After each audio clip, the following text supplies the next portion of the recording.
one thing is clear: the asymmetry of power between Israel and the Palestinians is such, it is so great, that the two sides would never come to an agreement on final status between them. America has to redress the balance between Israel and the Palestinians. The Palestinians have made enough concessions. When they signed the Oslo Accord back in 1993, they agreed to give back their claim to 78% of mandatory Palestine, and they settled for a state on the remaining 22% of mandatory Palestine, that is Gaza and the West Bank. So the Palestinians cannot make any more concessions.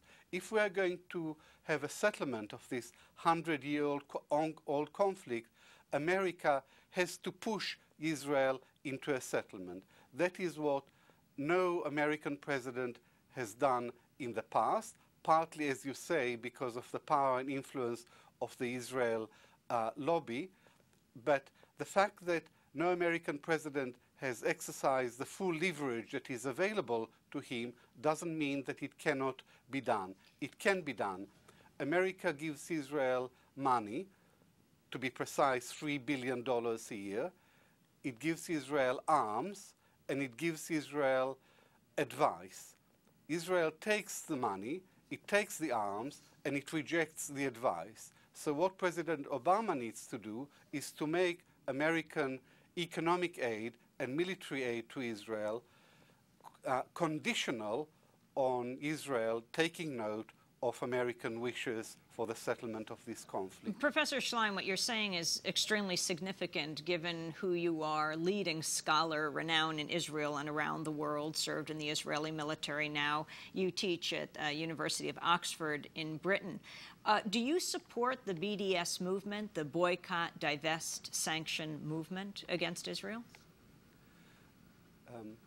I do not support the academic boycott of Israel because I reject it in principle. I'm a believer in free speech, including free speech for Israeli academics. So I'm, in principle, opposed to an academic boycott of Israeli academics and Israeli universities. On the other hand, I do support economic sanctions against Israel because what it is doing is illegal. It is acting illegally. The settlements on the West Bank are illegal, all of them, without any exception. And therefore, it is quite right and justified for the American community to, for the international community to put pressure on Israel, to apply pressure on Israel to end the occupation. And America is, of course, the leading actor within the international community. But there is also European Union, the 27 members of European Union. They also ought to apply economic sanctions against Israel because Israel has a highly beneficial trade association agreement with EU. And the preamble to this agreement says that Israel must respect the human rights of the Palestinians within its territory, under Israeli occupation. Israel systematically violates the human rights of the Palestinians, and therefore EU would be fully justified in suspending this trade agreement until Israel abides by its obligations to respect human rights. Well, and we have, last week, we had an important report by the UN Human Rights Council, led by Judge Richard Goldstone, an inquiry into the Israeli war in Gaza last December, and it found that there was a pattern of Israeli war crimes and crimes against humanity, not one or two, but a systematic pattern of war crimes. And the conclusion is that Israeli commanders should face individual criminal responsibility. It is perfectly reasonable for the American president to turn to Benjamin Netanyahu and say, this report is very disturbing. It reveals unacceptable behavior on the part of Israel and on the part of Hamas.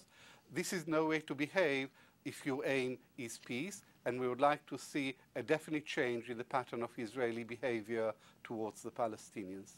Well, Diana Buttu, the U.S. did respond to Judge Goldstone's report that Professor Shlaim mentioned. The U.S. ambassador to the United Nations, Susan Rice, said the White House had serious concerns about the report's excessive focus on Israel.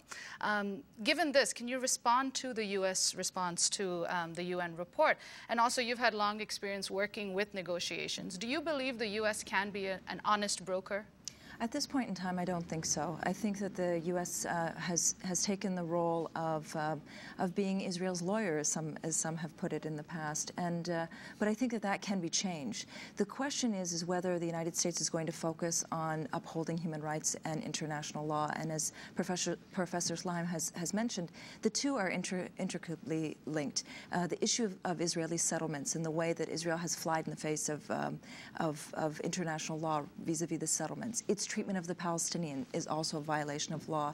And so the question becomes whether the United States is going to step forward and use the tools that it has to actually effect pressure on Israel. In the past, when Oslo was signed 15 years ago, Israel was actually the primary beneficiary of the signing of these agreements. 34 countries established diplomatic relations with Israel.